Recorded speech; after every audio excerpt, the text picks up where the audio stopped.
Hi folks, welcome back to the Tactics Zone, where today we're having a look at Nick Montgomery's first game as Hibs manager, a 2-2 draw against Kilmarnock at Rugby Park. Well, we kind of thought that Montgomery would go towards the 4-4-2 he'd used at Central Coast, and that's exactly what he did. Made a couple of personnel changes, but went with a really solid 4-4-2, very compact without the ball, creating a bit more width, almost a 4-2-4 when they had the ball. You could see this right from the very start. You see the wingers, Ewan and Boyle, who are kind of playing on opposite sides so they can cut in, tucking in to make a more compact block. They end up stealing the ball right from the kickoff. And then I found it interesting what happened next is that Doidge clearly knew to arc his run and go wide, not because he's going to play as a winger suddenly, but he wants to drag a defender out of position and create Boyle some space. And you can see all that space in behind, just to use his pace and go searing right through the middle of the Killie defence.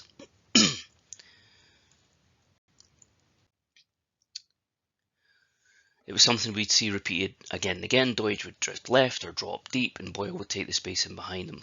Nice movement between the front four. And you can see, look at this clip, there's not a striker in the picture here. It's the two wingers who switch sides now, Ewan and Boyle on a counter-attack. But both Doidge and Dylan Vente have played their part by dropping off, creating a little bit of movement to create space. It was probably the best element of what Hibs did on Saturday. The second goal comes from a throw-in, which is nice, always if you're a coach looking for set pieces. But you notice Ewan's come all the way across from the right wing. This was an element of play that I noticed from watching Montgomery's Mariners. Their wingers did not stay wide. They went roaming, looking for the danger. Lafondre, who's on for Doidge now, comes short, takes a nice touch into Ewan, into Vente, and it's a lovely goal. So far, so good. Now, there's a lot of reasons why Hibs ended up squandering the 2-goal lead. The 4-4-2 can be defensively open with your two centre midfielders asked to do a lot of work.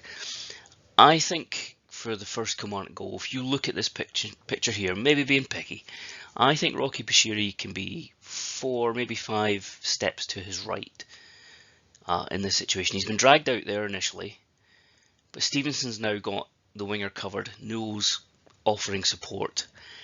If Bashiri goes, say, 4 steps to his right, he's still in a good cover position if Stevenson gets beaten, but he's also making it more difficult for Lions to run in there and get the shot, which is spilled, and then Vassell scores.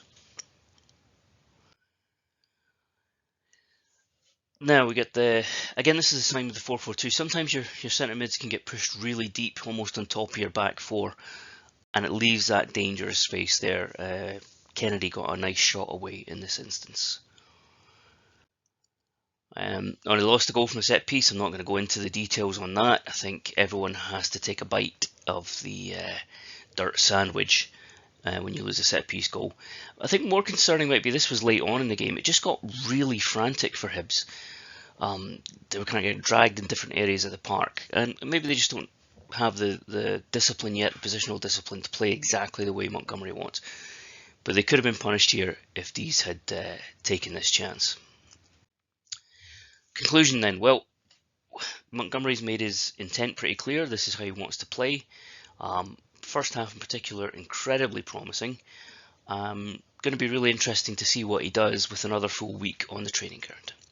Hope you've enjoyed this Tactic Zone. If you haven't, find me on Twitter at Johnny the Greek and tell me exactly where I've gone wrong.